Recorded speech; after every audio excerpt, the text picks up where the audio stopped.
नाज़रीन, गंबट से खबर शामिल करते हैं कि प्रेमी जोड़े की वीडियो की तफसीलात सामने आ गई हैं। इस हवाले से आपको मजीद आगाह करते हैं एकता टीवी न्यूज़ की इस रिपोर्ट में। गंबट की मास्टरनी और तालिब इल्म ने शादी कर ली। गंबट के प्रेमी जोड़े की वीडियो की तफसीलात सामने आ गई हैं। हम दोनों शादीशुदा हैं, जाली पोस्ट ना करें। आप भी खुश रहें और हमें भी खुश रहने दें। प्रेमी जोड़े का वीडियो में बयान।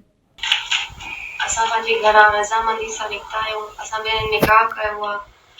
हीअ असांजो निकाह आहे। मूंखे न भॼायो आहे। असां ॿई हिक ॿिए जी रज़ामंदी सां निकिता आहियूं घरां। ऐं घर वारा जेके चवनि था त छोकिरी अगवा थी आहे, अगवा बिल्कुलु बि न आहे थी। मां पंहिंजी रज़ामंदी सां निकिती आहियां। हे असांजो निकाहनामो आहे। असां राज़ ख़ुशीअ सां निकाहनामो कयो आहे। असां ते का बि ज़ोर ज़बरदस्ती न कयो। जेके बि फेक इहे हलायो था मोहम्मद उस्मान वारे पुट छोकिरी भॼाई आहे या का बि तव्हां पंहिंजी ग़लतफ़हमी कढी छॾियो। ॿुधव, असां राज़ ख़ुशीअ सां शादी कई आहे ऐं तव्हां जेके बि फेक ड्रामा बामा कयो था इहे सभु कुझु छॾे ॾियो। असांखे ख़ुशि रहण ॾियो ऐं तव्हां बि ख़ुशि रहो।